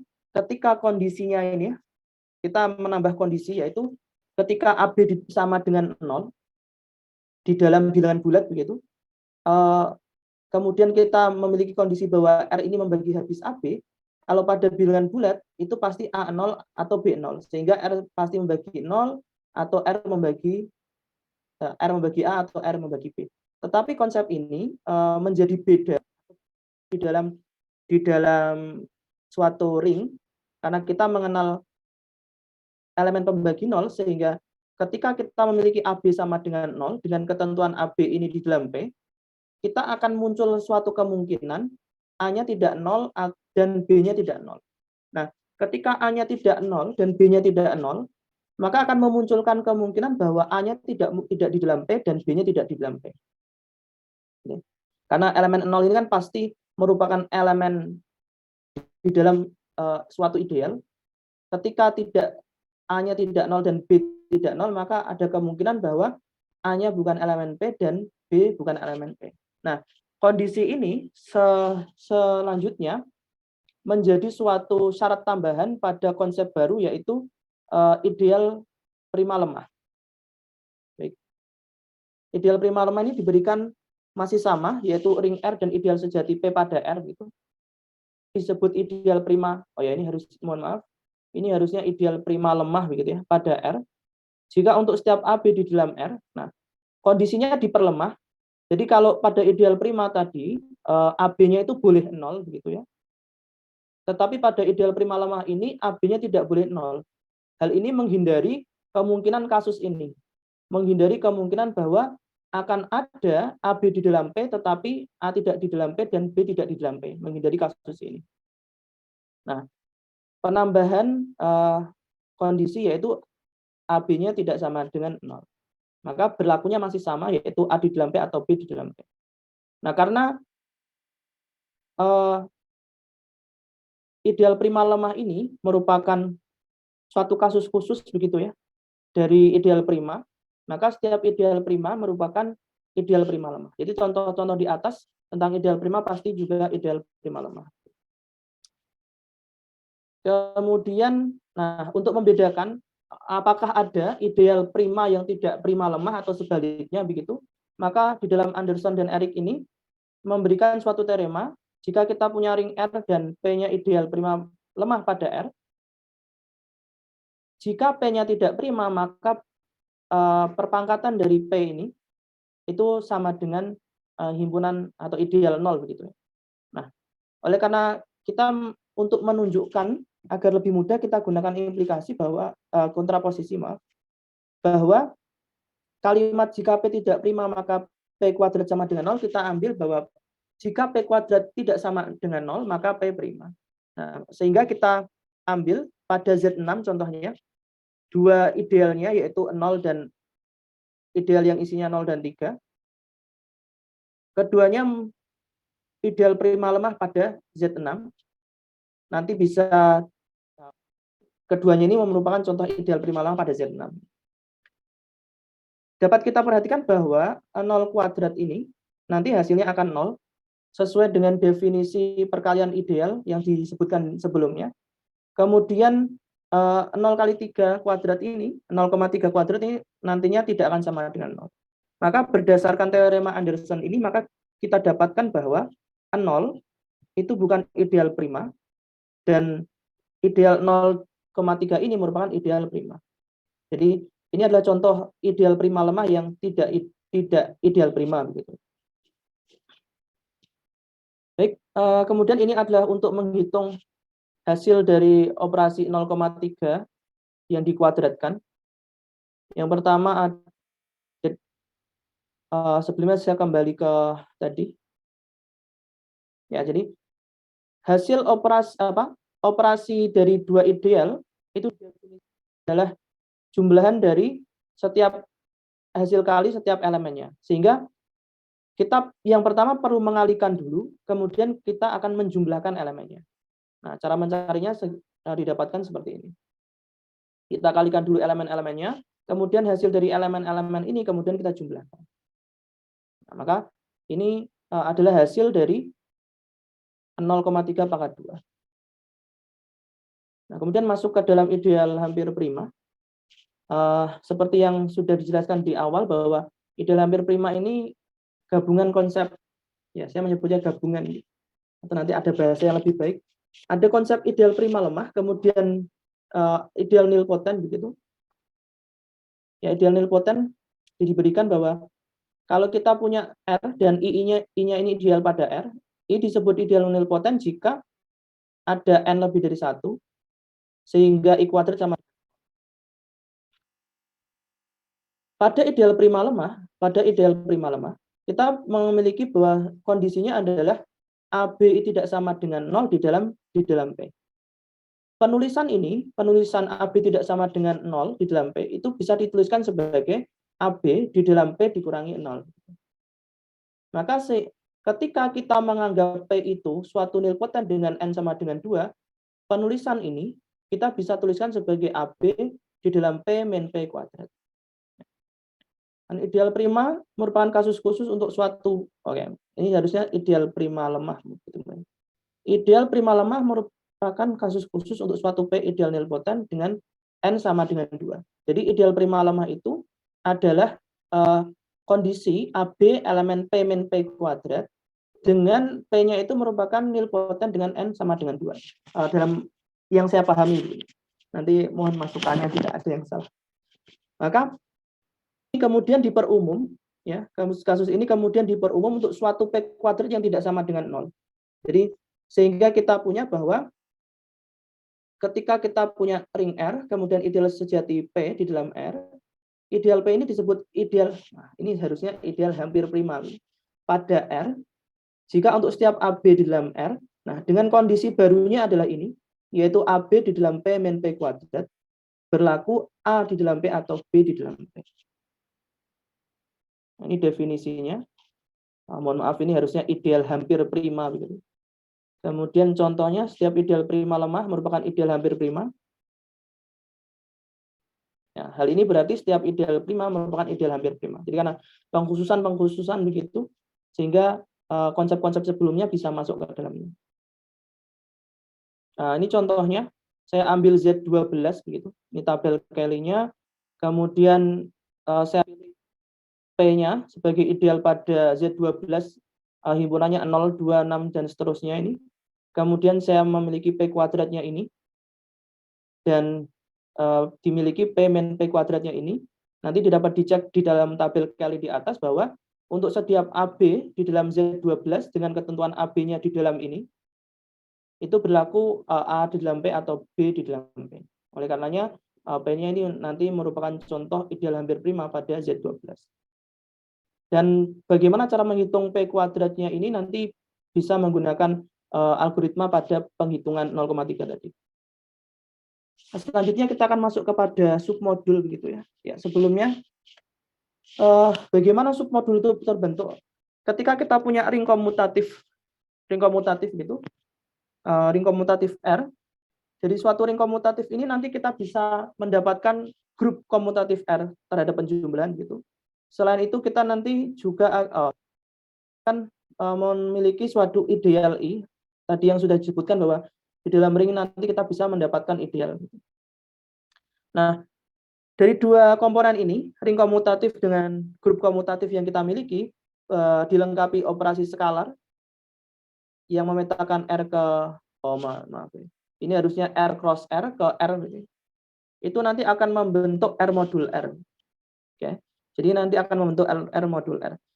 Kemudian dari ideal ini nanti akan bisa diambil suatu subgrup komutatif I, ya, subgrup komutatif I dengan penjumlahan, dan dari subgrup komutatif dan R modul R nanti kita akan menemukan bahwa ini submodul pada R modul R. Hal ini menunjukkan bahwa setiap ideal itu merupakan submodul pada R modul atas dirinya sendiri. Nah, kemudian dari kita memiliki ini, I submodul pada R modul R gitu. Ketika konsep ideal prima dimasukkan ke dalam bersamaan dengan konsep submodul ini, nanti kita akan mendapatkan bahwa ini submodul prima pada R modul R. Begitu pula jika konsep ideal prima lemah dimasukkan, kita punya I submodul prima lemah, dan nanti akan kita punya I submodul hampir prima. Gitu. Oke. Kemudian untuk I ini tadi, ini adalah submodul pada R modul R begitu ya. Tetapi ketika kita bisa melakukan perumuman pada kasus ini dengan mengganti grup R tadi, grup R terhadap penjumlahan dengan sembarang grup komutatif M, sehingga nanti akan muncul I submodul prima pada R modul M, seterusnya sampai I submodul hampir prima pada R modul M. Oke, submodul prima. Awalnya tadi kita tahu bahwa R itu merupakan modul atas dirinya sendiri begitu ya. Sehingga kita punya ini R kita pandang sebagai ringnya, R yang merah ini kita pandang sebagai grupnya begitu. Kemudian kita punya skalarnya ini, kita akan memiliki modul R. Pada ideal prima, ketika kita membahas P, ideal prima pada R tadi, ketentuannya adalah A, B di dalam R dengan A, B di dalam P berlaku A di dalam P atau B di dalam P. Nah, oleh karena R ini modul atas R, maka untuk AB di dalam P, jadi AB di dalam P di sini, itu bisa dipandang bahwa A-nya di dalam R, jadi harusnya ini R-nya ini R merah begitu. R merah, kemudian ini juga R merah, mohon maaf. Jadi AB ini adalah hasil operasi dari himpunan pada ringnya yang ini, dengan B-nya adalah himpunan elemen pada grupnya. Kemudian oleh karena P ideal prima, maka haruslah ketika berlaku ini, harus berlaku A di dalam P atau B di dalam P. Nah, kasus A di dalam P ini, kasus A di dalam P, itu berarti adalah kita kan karena tadi A-nya harus di dalam R, maka kondisi A di dalam P mengharuskan atau mengakibatkan AR subset dari P. Jadi kalau ya. Kemudian kondisi AR dengan ketentuan bahwa AR subset dari P itu nanti akan disebut sebagai residual P oleh R dan dinotasikan dengan P bagi R begini. Oke. Kemudian konsep submodul prima pada R modul R kita akan memiliki yaitu setiap A di dalam R, yaitu kondisi ini, setiap A di dalam R dan B di dalam R yang ini, R-nya yang grup ini, dengan ketentuan bahwa AB di dalam P, maka berlaku A di dalam P bagi R. Jadi ketentuannya adalah ini, dinotasikan dengan ini, sehingga A di dalam P bagi R atau B di dalam P. Ini masih tetap yang beda. Nah, kemudian ketika kita memperumum grup R merah tadi dengan sebarang grup komutatif M, maka kita mendapatkan P submodul prima pada R modul M untuk setiap A di dalam R dan B di dalam R dengan ketentuan AB di dalam P berlaku A di dalam P bagi M dan atau B di dalam P. Oke, ini definisi formalnya yaitu di dalam karya Hasan ini. Yang pertama beliau ini mendefinisikan tentang residual oleh dua ideal, kemudian baru mendefinisikan submodul primanya. Jadi diberikan R modul M dan P submodul sejati di M, submodul P disebut submodul prima di M jika untuk setiap R di dalam R, kemudian M-nya di dalam M, dengan ketentuan RM di dalam P, berakibat M-nya itu di dalam P atau R di dalam P bagi M. Nah, contohnya ini, saya kira mungkin untuk contoh nanti bisa sendiri ya, dibahas sendiri. Kemudian contoh selanjutnya ini contoh yang bukan submodul prima, gitu. Dan yang ketiga adalah submodul NZ merupakan submodul prima pada Z modul Z jika N bilangan prima. Contoh-contoh submodul prima. Kemudian submodul prima lemah, ya. Masih sama, awal pembentukannya kita punya R modul R, pada ideal prima lemah, kita punya ketentuan bahwa AB di dalam R dengan AB tidak sama dengan 0 R yang merah ini, berlaku A di dalam P atau B di dalam P. R modul atas R, jadi R ini modul atas dirinya sendiri, maka kasus ini kasus bahwa AB di dalam P masih bisa dipandang sebagai A di dalam R dan B di dalam R yang merah. Kemudian ini masih sama, karena P ini ideal prima lemah, maka kondisi yang terpenuhi adalah A di dalam P, B di dalam P. Nah, untuk A di dalam P ini nanti berlaku ini, dan dinotasikan dengan ini, masih sama dengan sebelumnya. Sehingga ketika kita bisa mendefinisikan submodul prima lemah, yaitu untuk setiap A di dalam R dan B di dalam R yang merah, dengan ketentuan ini, masih berlaku A di dalam P bagi R atau B di dalam P. Kemudian diperumum di dalam sembarang grup komutatif M. Masih dengan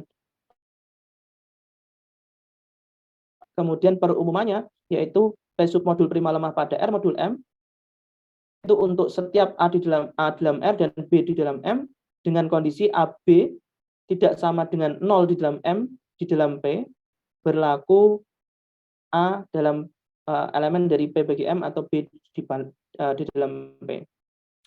Definisi formalnya oleh Hadi. Kemudian contohnya, nanti pada contoh 4.2 di atas sebelumnya, dapat diketahui bahwa P, yaitu 0,2, merupakan submodul di Z4. Kemudian untuk submodul hampir prima, kita tahu kondisi berbedanya, yaitu AB di dalam P min P kuadrat untuk submodul prima. Kemudian kondisi ini masih sama, begitu. Kita pandang bahwa A di dalam R dan B di dalam R ini. Yang menjadi pembeda adalah pada kondisi AR dalam P, kita berarti R-nya ini adalah di dalam R, berlaku AR di dalam P. Misalkan A-nya tidak di dalam P, maka ada kemungkinan R-nya tidak di dalam P. Oleh karenanya, karena P-nya ini ideal hampir prima, kondisi ini kontradiksi. Maka haruslah A di dalam P. Ya, jadi kondisi terakhirnya ini, jadi kondisi terakhirnya ketika A di dalam P, ini mengakibatkan bahwa P bagi R-nya ini adalah sama dengan P. Nah, dari kasus ini, karena P bagi R sama dengan P, maka kita punya ideal hampir prima. Kalau kita punya ideal hampir primanya adalah AB di dalam P min P kuadrat, pada submodul hampir prima, itu adalah di dalam P dikurangi P kuadrat juga. Tetapi P kuadratnya di sini diganti dengan P bentuk P bagi R. Sehingga di sini gunakan P bagi R kali P. Jadi kondisi yang berubah hanya di sini, berlaku A di dalam P bagi R atau B di dalam P. Nah, kemudian diperumum di dalam sembarang grup komutatif M. Sehingga kita punya definisinya adalah ini, P submodul hampir prima pada R modul M, untuk setiap A di dalam R, B di dalam M, dengan ketentuan AB-nya di dalam P min P bagi M, mohon maaf, harusnya dikali P lagi, berlaku A di dalam P bagi M atau B di dalam M. Nah, definisi secara formalnya Hasan, gitu. Sepertinya di submodul prima tadi saya salah menuliskan sepertinya, bukan Hasan yang submodul prima.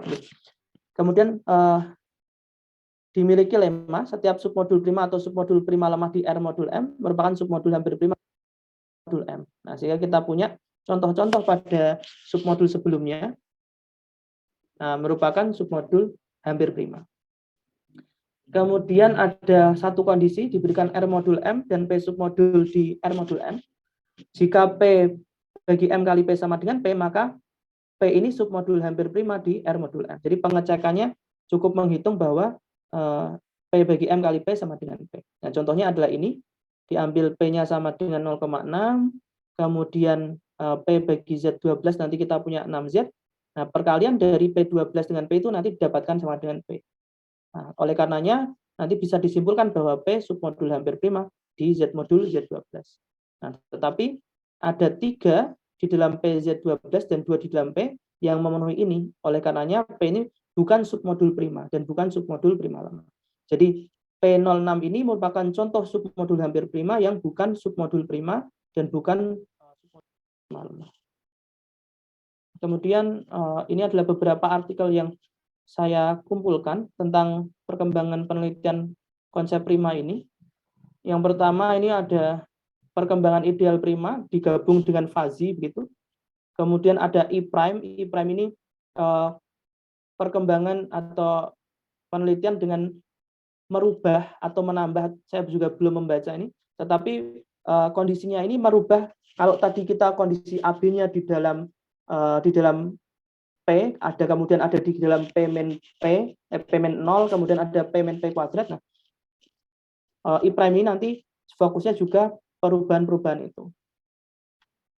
Kemudian ada 2' lagi, fokusnya juga di letak AB dan letak hasil AB dan AB-nya dirubah-rubah, dan beberapa penelitian lain.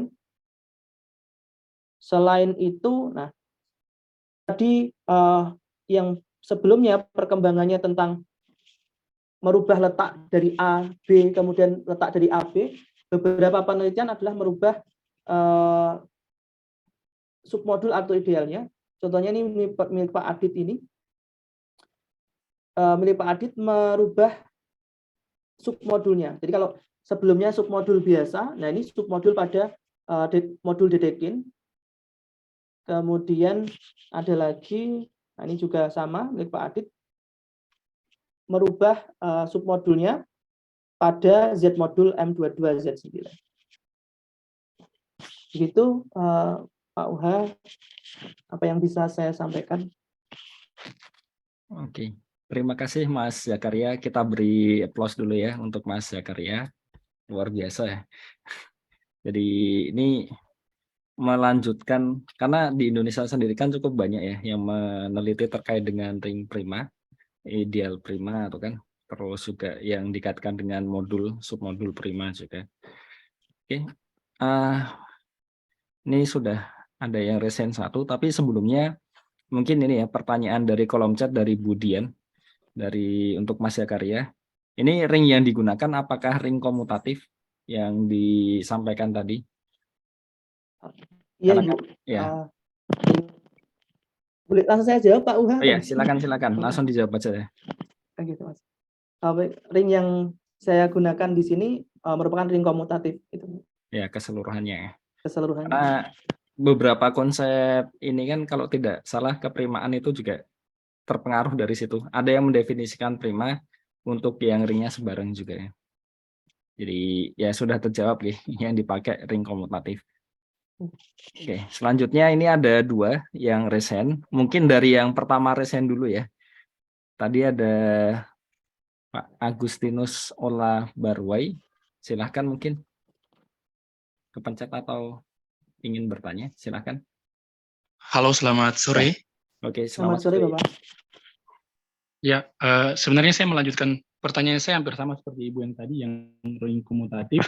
Iya. Kalau memang dia ring komutatif, apakah ada keunggulan bahwa harus menggunakan ring komutatif? Oke.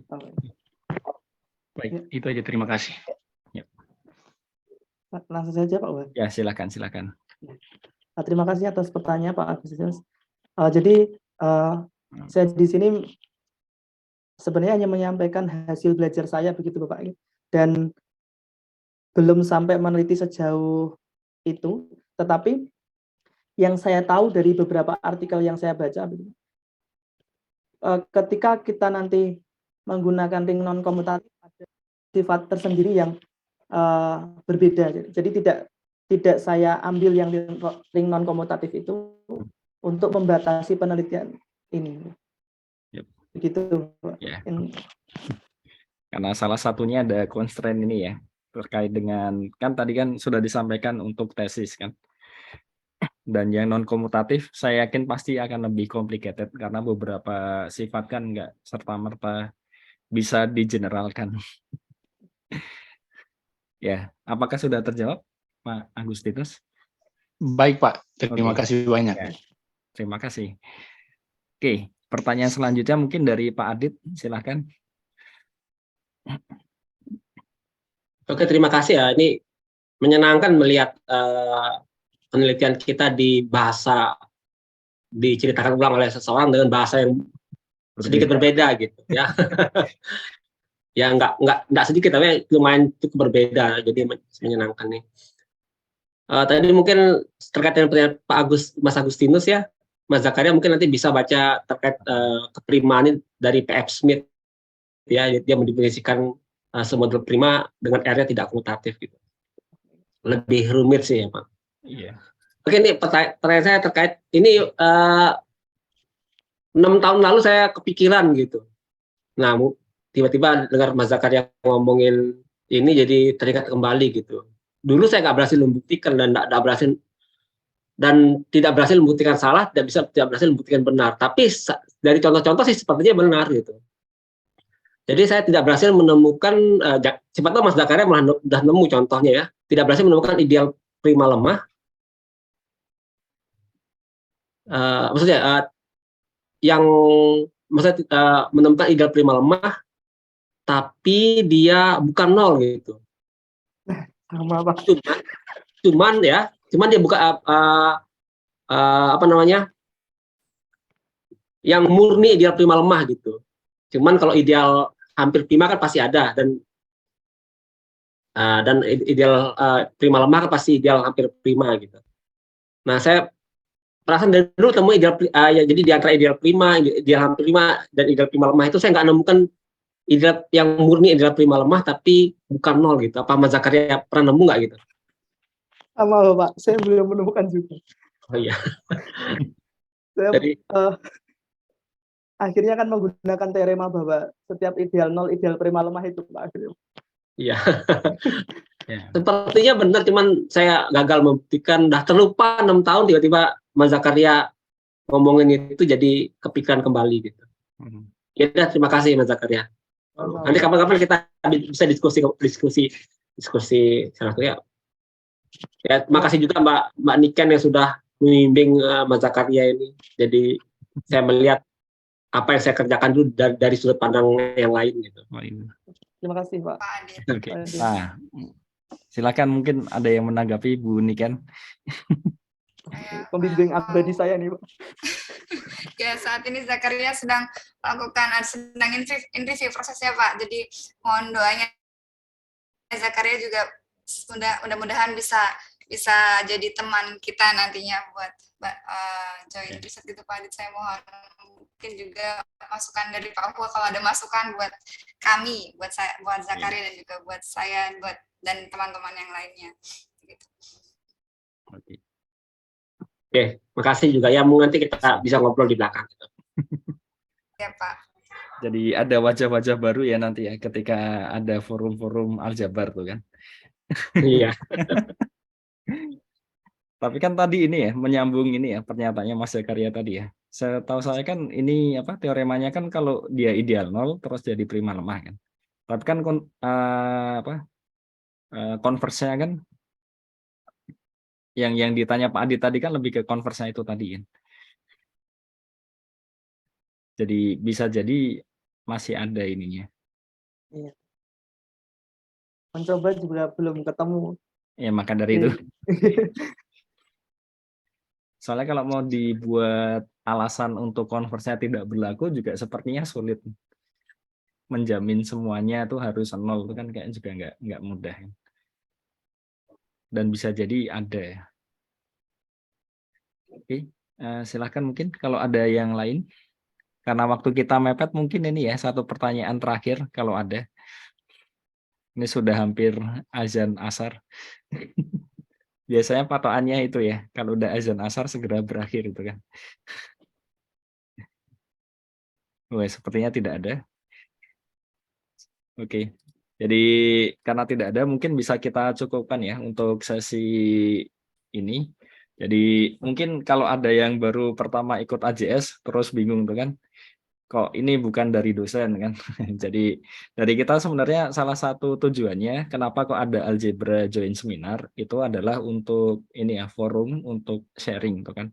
Dan kita harap nanti ini bisa jadi langkah awal juga untuk adik-adik yang mungkin baru lulus atau yang mungkin masih mahasiswa itu kan, untuk ya ada ininya lah, ada panggung untuk sharing di sana, dan harapannya kan nanti ke depannya kan seperti yang disampaikan Bu Niken tadi ya, bisa jadi kawan kita bersama kan, dan memperbesar komunitas kita.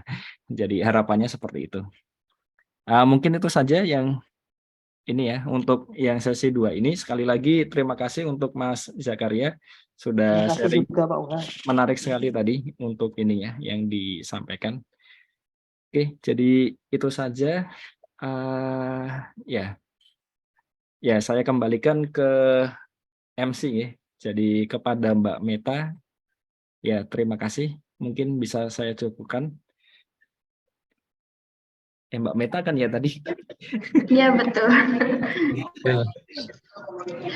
Terima kasih Bapak Uha Isnaini PhD.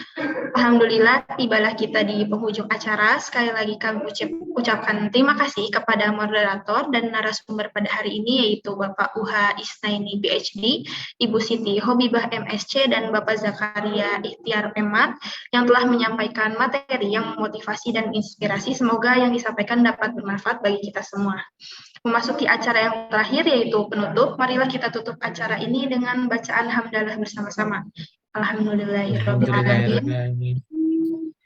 Bapak Ibu, ada sedikit informasi terkait presensi. Mohon izin saya sampaikan di kolom chat nggih. Dan adik-adik peserta.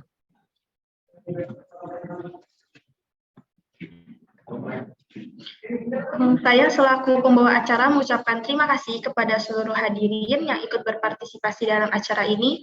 Mohon maaf apabila ada kesalahan dan hal yang kurang berkenan selama acara berlangsung. Kami pamit undur diri. Akhir kata, wabillahi taufiq wal hidayah. Wassalamualaikum warahmatullahi wabarakatuh. Waalaikumsalam warahmatullahi wabarakatuh. Terima kasih semuanya.